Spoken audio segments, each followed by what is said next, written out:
साला पोर्टल किसने खोला बे? छोड़ो, जिसने भी खोला हो मैं बंद कर देता हूँ यार।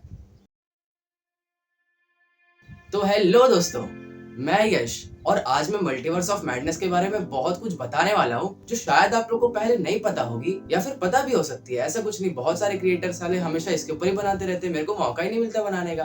तो doctor strange in the multiverse of madness के बहुत सारे ट्रेलर और टीजर और टीवी स्पॉट बहुत सारे आ चुके हैं और इन लोगों ने बहुत कुछ अपनी मूवी के बारे में बता दिया है कि इसमें ऐसा ऐसा होने वाला है, मगर हम लोग क्रैक नहीं कर पा रहे कि कौन सा सीन किसके पीछे फिट होने वाला है और कौन क्या करने वाला है और कौन कौन से कैरेक्टर्स इस मूवी के अंदर है। तो ऐसे बहुत सारे रूमर्स आ रहे हैं कि लोकी भी आ सकता है इस मूवी में, डेडपूल भी आ सकता है, थॉर भी आ सकता है, अपना टोबी मैगवायर वाला स्पाइडरमैन भी आ सकता है। ऐसे तो पहले बहुत सारे रूमर्स आ चुके हैं, मगर धीरे धीरे सब खाली होते जा रहे रूमर्स की नहीं अब ये तो नहीं आएगा। तो इस मूवी की cast Benedict Cumberbatch, Rachel McAdams, Tobey Maguire और टॉम हिडलस्टन, पैट्रिक स्टीवर्ट, ऐसे ऐसे बहुत सारे कैरेक्टर्स हमें गूगल पे मिलते हैं। अगर आप डालोगे कि मल्टीवर्स ऑफ मैडनेस कास्ट, अब ये ट्रू सोर्स तो नहीं है, मगर मुझे ऐसा लगता है कि शायद ये सच भी हो सकता है। तो हमें बहुत पहले पता चल चुका है कि टोबी मैगवायर का जो यूनिवर्स था उसमें भी एक डॉक्टर स्ट्रेंज एग्जिस्ट करता है और मेरे ख्याल से जो इन लोगों ने स्टार्टिंग में डॉक्टर स्ट्रेंज ट्रेलर के दिखाया है ना, वो हमारे यूनिवर्स का नहीं है बल्कि वो टोबी मैगवायर वाले यूनिवर्स का ही है, जिसकी वजह से शायद हमें टोबी वाला स्पाइडरमैन भी इस मूवी में देखने मिल जाए।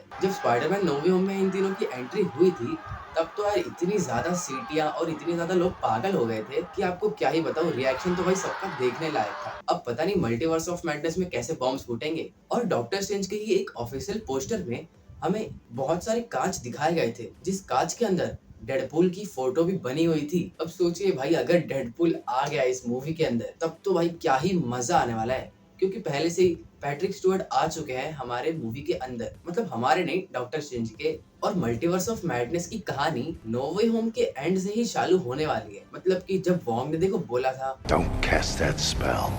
It's too dangerous. वहां से ये मूवी स्टार्ट होने वाली है। क्यों? क्योंकि जब स्पाइडरमैन की बेवकूफी की वजह से, इसने बहुत सारी रिंग्स की वजह से डॉक्टर स्ट्रेंज को भुगतना तो पड़ेगा ही। और जैसा कि अगर आपने वांडा विजन देखी होगी तब तो आपको पता ही चली गया होगा यार। तो वांडा के दो बच्चे थे जो विजन के बाद आए, मतलब विजन मर गया था और विजन उसके इमेजिनेशन में था, मगर वांडा के बच्चे हो रहे थे यहाँ।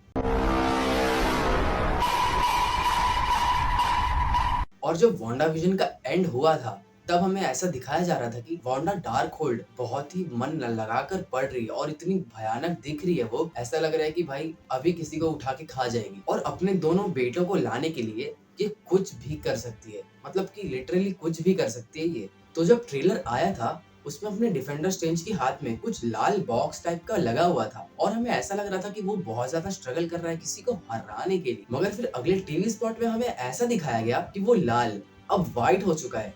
और मेरे ख्याल से मेरी थ्योरी तो ऐसी है कि शायद जब डिफेंडर स्ट्रेंज उस मॉन्स्टर को हराने के बाद वो लाल से व्हाइट हो चुका है, मतलब कि वो जो बॉक्स था वो लाल था जब वो उससे लड़ रहा था और जब उसने उसको कंट्रोल कर लिया तब वो हो गया व्हाइट। तो शायद हमें मूवी में ऐसा दिखाने वाले हैं कि डिफेंडर स्ट्रेंज मरने वाला है अमेरिका चावेज़ को बचाते बचाते, क्योंकि जब वो वहां गिर रहा है तो उसके पीछे अमेरिका चावेज़ का स्टार शेप पोर्टल खुला हुआ है और फिर जब कमल ताज पे कैमरा घूमता है तब वहां हमें रिंड्रा दिखाया जाता है। और मेरे ख्याल से शायद जब वांडा का दिमाग गर्म होने के बाद वो जब कमल ताज पे अटैक करवाती है या फिर करती है तब ये सारे लोग उसको डिफेंड करने के लिए बाहर खड़े होते हैं और ऊपर ही डॉक्टर स्ट्रेंज भी होता है, मगर शायद वो एडिट में निकाल दिया। तो चलिए यार, अब जरा बात करते हैं doctor strange in the multiverse of madness के विलन के बारे में। तो अगर मैं आपसे कहूँ कि डॉक्टर स्ट्रेंज का असली विलन अभी तक हमें कोई भी ट्रेलर या टीवी स्पॉट में नहीं दिखाया गया है तो आपका क्या रिएक्शन होगा? तो क्या आपको पता है कि डार्क होल्ड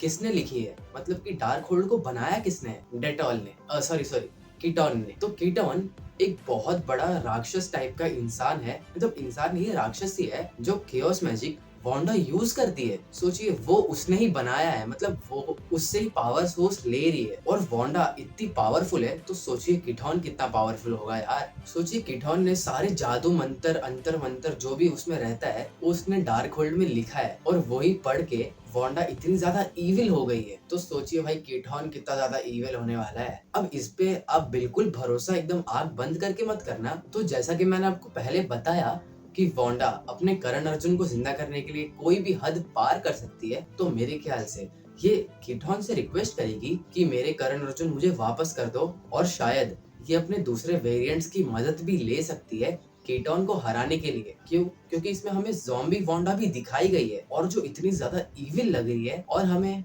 इस मूवी के डायरेक्टर ने पहले ही बता दिया है कि ये अब तक की सबसे ज्यादा डार्क मूवी होने वाली है पूरे मार्वल की। और आप इसे एक हॉरर मूवी से भी कंपेयर कर सकते हो, मतलब कि हॉरर मूवी है ये, इतना समझ के चलो।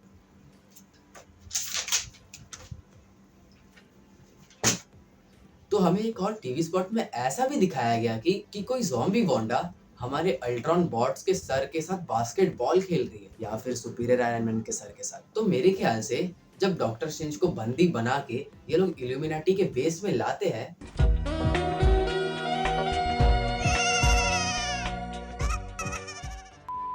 तब वांडा को इतना ज्यादा गुस्सा आता है क्योंकि शायद डॉक्टर स्ट्रेंज ही वांडा की मदद कर रहा था और उन लोग ने इसको भी बंदी बना लिया। तो अगर एक बार वांडा को गुस्सा आ गया तब तो भाई वो सबको पेल के रख देती है, किसी को भी नहीं दिखती। तो मेरे ख्याल से ये सारे इल्यूमिनाटीज को मार देगी। तो हमें ट्रेलर में एक कैप्टन मार्वल का वेरिएंट भी दिखाया गया है और पब्लिक अभी तक समझ ही नहीं पा रही है कि भाई कैप्टन मार्वल का वेरिएंट है या फिर सुपीरियर आयरन मैन ने हमें दिखा दिया। ऑब्वियसली यार नहीं दिखाएंगे यार, वो लोग इतना बड़ा प्लॉट ट्विस्ट क्यों कोई दिखाएगा। और अगर आप भी मेरी तरह एकदम मार्वल के कट्टर फैन हो तो आपको पता होगा कि ये मल्टीवर्स की कहानी कहाँ से चालू हुई। मतलब कि अगर आप नहीं हो तो भी मैं बता दूं कि इसकी कहानी लोकी सीरीज से चालू हुई है, क्योंकि जब लोकी सीरीज में सिल्वी नाम की एक लोकी की वेरिएंट पोलार्ड की शक्ल वाले को चाकू से मारती है, तब वहाँ सारे मल्टीवर्स के रास्ते खुल जाते हैं, जिसकी वजह से सारा मल्टीवर्स इधर का उधर हो चुका है और बहुत सारे वेरिएंट, बहुत सारे विलन्स, बहुत सारे हीरोज अलग अलग यूनिवर्स में ट्रांसफर हो रहे हैं, जिसकी वजह से हमें एक्समैन भी शायद देखने मिल सकती है।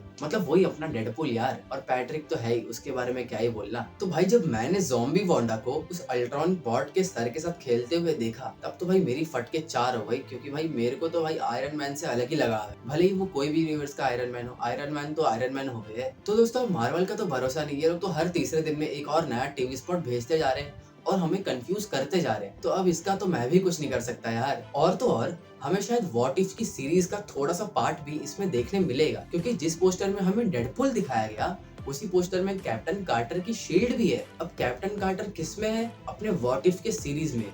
और हमें इसमें एक थोड़ी सी झलक भी दिखाई गई है एनिमेटेड सीरीज। और एनिमेटेड तो मतलब व्हाट इफ मतलब कुछ भी हो सकता है उसमें, और कुछ भी हो सकता है is equal to multiverse of madness. तो चलिए दोस्तों इसके बारे में अब ज्यादा बच्चा नहीं दूंगा यार, वरना फिर बोर हो जाएगा शायद आप लोग को भी। अगर नहीं हो रहा हो तो हमारी वीडियो को लाइक जरूर करना यार, और हो सके तो हमारे चैनल को तो प्लीज सब्सक्राइब कर लीजिए, सिर्फ यही एक रिक्वेस्ट है। और हमारे बेल आइकन को भी दबा दीजिए ताकि आपको मिस्टर मूवी की नोटिफिकेशन सबसे पहले मिल जाए। और आप कमेंट करना बिल्कुल भी मत भूलना कि क्या आप मल्टीवर्स ऑफ मैडनेस के लिए हाइप्ड अप हो, या फिर ऐसे ही सोच रहे हो कि यार कोई बात नहीं, आएगी तो आएगी, नहीं आई तो नहीं आई, हमें क्या। क्योंकि भाई मैं तो कुछ ज्यादा ही हाइप्ड हूँ इस मूवी के लिए। तो मिलूंगा मैं आपसे नेक्स्ट वीडियो में, तब तक के लिए गुड बाय, जय हिंद।